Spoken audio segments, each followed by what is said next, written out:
Hello, Princess, and welcome, Patriots of the Court. Today's first stop is Legoland, Florida, to ride the Great Lego Race roller coaster. The only coaster I have not ridden in the park, and I don't know why. I don't remember the lines being that long. I've waited in other roller coaster lines, but we're going to do it today, and I'm here just to satisfy my completionist self. It's been bugging me that this is the only one. So, well, no, there's another one. We'll talk about that when we get there. So this is the first, well, let's just go. For as full as the parking lot usually is here, or is today, park looks empty, but this is kind of normal.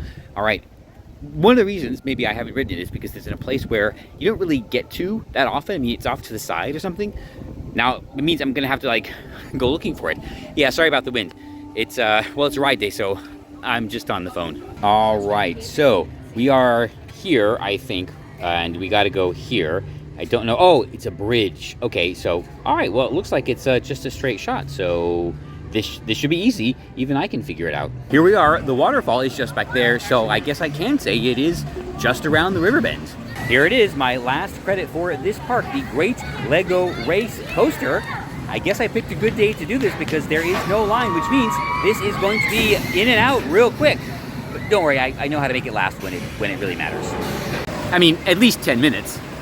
Well, you know what? Maybe I'm going to disappoint myself.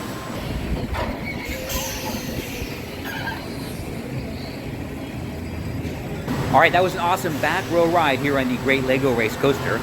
There are only 2-row trains, so I'm going to get back in line, get a front row ride, and then we will be done. Yeah, lots of, oh boy, this is, we'll talk about it.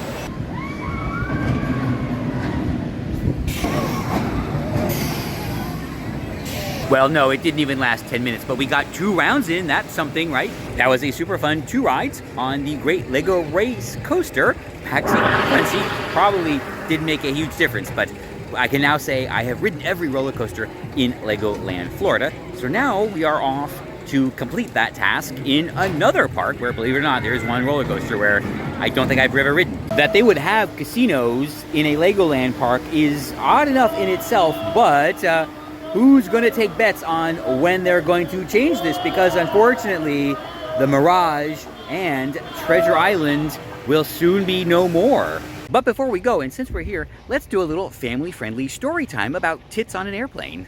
Yes, I will definitely explain.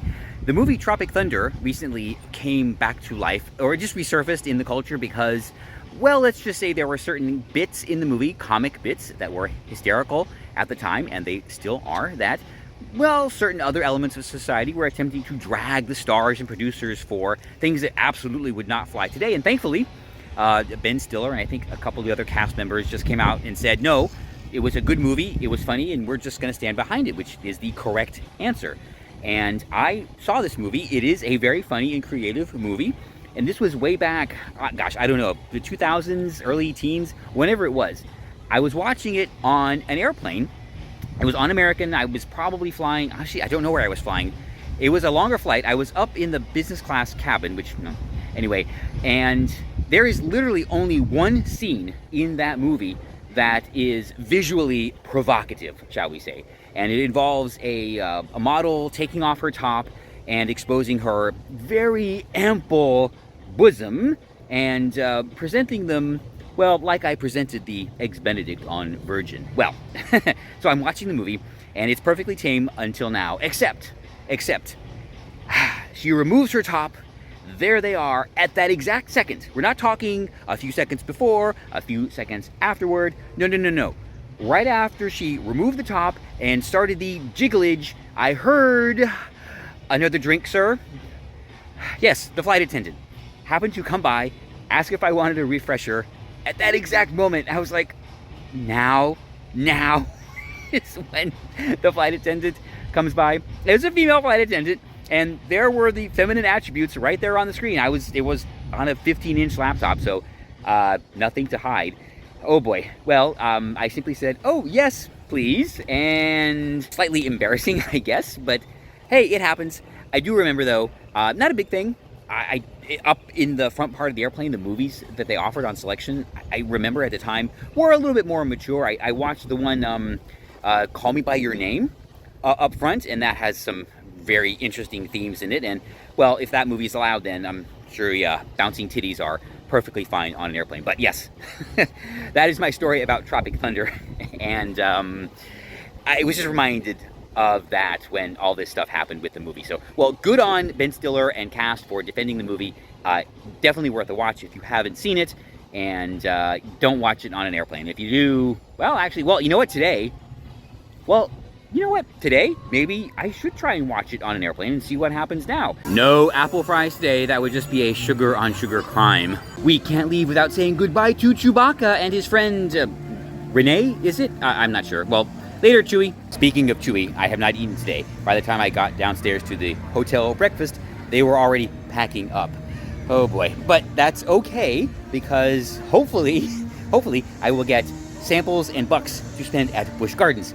And that will take care of everything. And say goodbye from Legoland Florida. Although I just noticed, okay, so this Legoland is backwards, but this Lego here is the correct way. Well, why, if this, then why shouldn't, I mean, I think it should be consistent at least. Either way, it is time to head to our next destination, which is, well, I don't know. You'll find out right now. Okay, not right now, because I just noticed this is backwards too. Yes, I know. Busch Gardens Tampa. All right. Well, no, we're not here for Gwazi today. We're here for Serengeti Swing, but it is also Food and Wine Festival, so I'm going to go get my member benefits, and it's time to eat. Definitely time to eat, because I just explained why.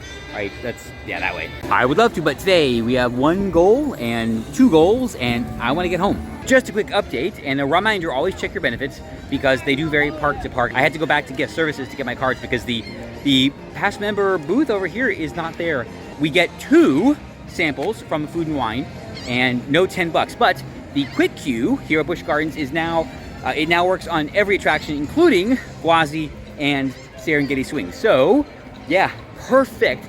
This is going to be a dine and dash for me. Gonna go cash in my 2 cards and then swing, and not that kind, and off home. I don't mean, it's like I want to get home, but I will be driving from Tampa back to Miami. Longer drive, and I will have to stop and charge twice, and I've never stopped anywhere on 75 before, so I don't want to be doing that after dark, even though, you know, things are pretty safe around here, so not worry about that. There is entertainment this festival, a cellist, and there is a concert later. People are already queuing up. Pass holders get 4 p.m. access. I will not be here for that. All right. By the way, yeah, Busch Gardens, that's nominated in for Best Value Food Festival, because the prices here are a lot less than, well, a lot, $3-4 less than SeaWorld. From Asia Inspired, this is the spicy pork belly with mandarin soy glaze. Oh boy. Well, it's almost like drinking a Bud Light, I guess. And this is the teriyaki salmon with coconut scallion rice. Yes, there are scallions in there, and that is salmon, and it does look like teriyaki. Oh darn, I missed Devin. Or Devin!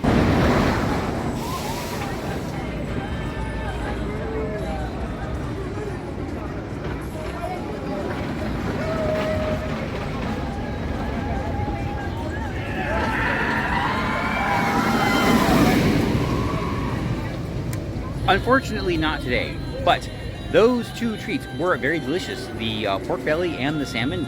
Yeah, excellent suggestion. Excellent suggestion by me. They're both from the same booth, which made it very, very easy. I'm going to now use my quick queue on Serengeti Swing, and wow, this is going very, very awesome. But every day it seems there is another kerfuffle in the cruise industry, and well, this is not a daily thing, but apparently people are noticing that Royal Caribbean is overbooking cruise ships at a very high rate.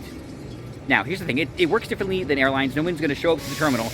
Even I would not show up to the terminal a week before and say, hey, can I get on this cruise instead of the next one? No, not going to happen. So it's very curious that they're doing this because, well, cruise bookings, oh, another one, wow, are a very slow moving thing. Where is he? Where is she? She's up there somewhere. So I started wondering, like, why would they be doing this? I mean, yes, I know people could... Whoa. I missed it. People could misinterpret this as bookings are so strong that they just can't accommodate every customer. And, you know, some people might, I don't know, read into this that business is really good and that could affect the stock price and it could go up.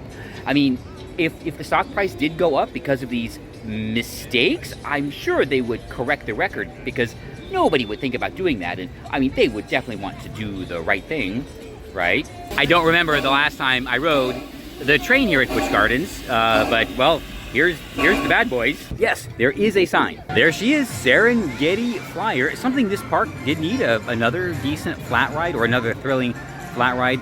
There's something like this at Busch Gardens Williamsburg, some Irish theme thing. Well, hopefully we'll end up riding that pretty soon, but let's grab our quick queue, see if it works, and take a swing. Serengeti Flyer, super fun. Ride time is about 90 seconds, maybe 2 minutes. I don't know whether I would like the side on the station or on the other side, because you either look down at a tent or concrete. I don't know, you make the call. One thing, the Platinum Quick Queue is not usable here.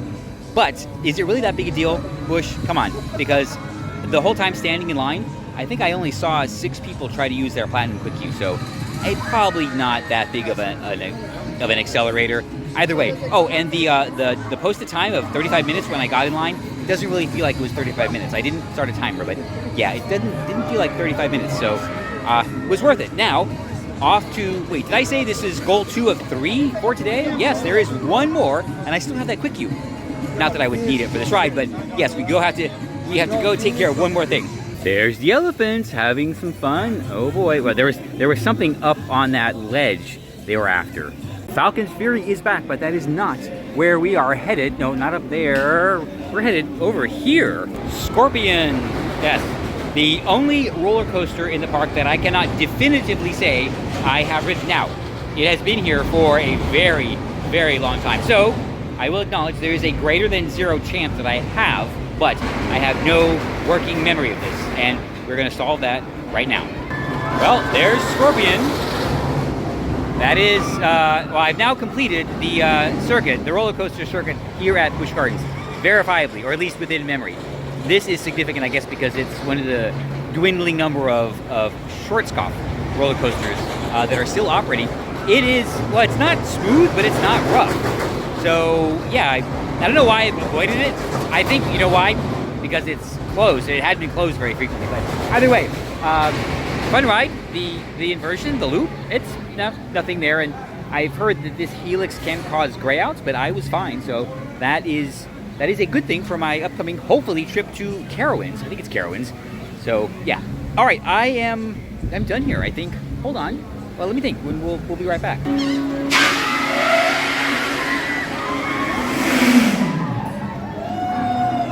Saying goodbye to Pantopia, doing some quick math.